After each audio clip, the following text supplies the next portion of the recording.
معاشرہ ہوتا ہے میجارٹی ہوتی ہے، کبھی کبھی پارٹیاں بازی ہمارے درمیان میں ہوتی ہے، کبھی کبھی انجمن بازیاں ہمارے درمیان میں ہوتی ہے، کبھی کبھی بھائی بھائی لڑتے ہیں، کبھی کبھی ہمسائے لڑتے ہیں، پڑوسی لڑتے ہیں، تو ہمیشہ اختلاف جو بناتے ہیں، جو پیدا کرتے ہیں، وہ فتین پیدا کرتے ہیں۔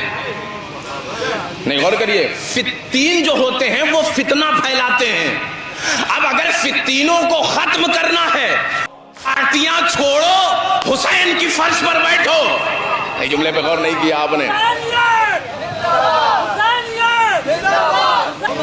کبھی کبھی آپ نے دیکھا ہوگا کہ عموماً ہوتا یہ ہے عام طور سے کہ ایسی ماحول میں ہمارے گاؤں میں، محلے میں، شہروں میں اس طریقے کی باتیں ہوتی رہتی ہیں کہ فلاں صاحب آپ کو بہت مانتے ہیں۔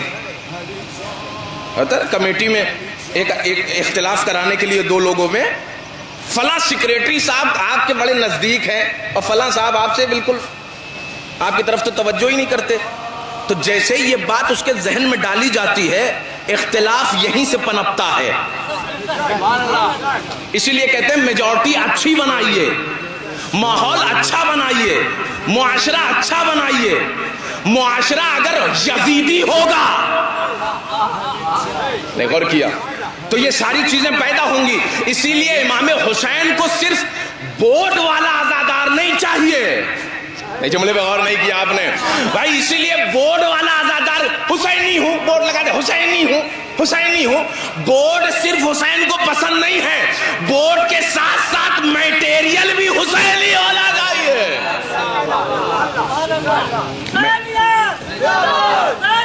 جناب ابوذر آئے اور آنے کے بعد کہا میں نے سنا ہے حضور کہ آپ سلمان کو بہت مانتے ہیں، ہاں لیکن میری طرف اتنی توجہ نہیں ہے۔ اچھا، مولا کائنات نے ایک بات سنی اور متوجہ نہیں ہوئے، پھر بات کو چھوڑ دیا، ختم کیا۔ پھر جناب ابوذر مسلسل جب یہ سوال پیدا ہوا کہ آپ سلمان کو بہت مانتے ہیں، ہم کو نہیں مانتے، اتنا ہماری طرف توجہ نہیں ہے، تو ایک مرتبہ مولا کائنات نے کہا ابوذر کل نماز صبح میں آنا۔ نہیں غور کیا، نماز صبح میں آنا، تب سوال کا جواب دوں گا۔ نہیں غور کیا آپ نے، کہاں ہیں آپ بیٹھے ہوئے، جملہ آپ کے حوالے کر دو۔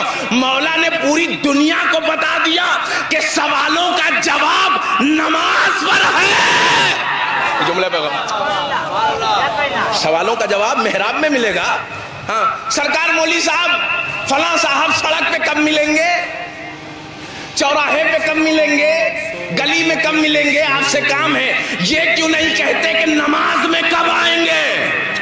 نماز میں کون سی نماز میں ملاقات ہوگی، کون سی نماز میں آئیں گے؟ لیکن ہمارا معاشرہ کہاں چلا گیا؟ تو مولا کائنات نے کیا کہا صبح میں آنا۔ اب جناب ابوذر صبح میں پہنچے، نماز ہوئی، جناب سلمان نے نماز پڑھا، غور کریے، ساتھ میں نماز ہوئی اور اس کے بعد نکل کر کے مسجد سے باہر آئے۔ اب جیسے ہی باہر کچھ قدم چلے تھے، مولا کائنات نے جواب نہیں دیا، لیکن ابوذر نے سوال پلٹ کے کیا، یا علی آپ نے جواب نہیں دیا۔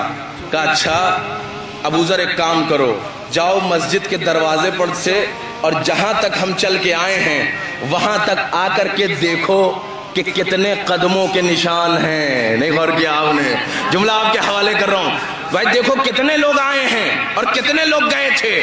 ایک مرتبہ ابوذر گئے اور چل کے واپس آئے، کہا مولا گئے تو 3 لوگ تھے۔ نہیں غور کیا آپ نے بھائی، گئے تو 3 لوگ تھے، یہ نشان 2 لوگوں کے کیسے ہیں، نشان 2 لوگوں کے کیسے ہیں؟ کہا ابوذر تم نے ابھی نہ پہچانا، تم شانہ ملا کے چل رہے تھے، سلمان میرے قدم پہ اپنے قدم رکھ رہا تھا۔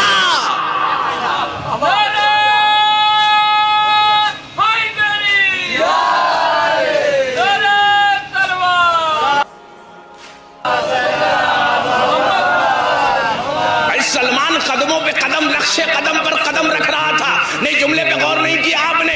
اما جو محمد کے کلمہ، جو محمد کا کلمہ پڑھتا ہے وہ مسلمان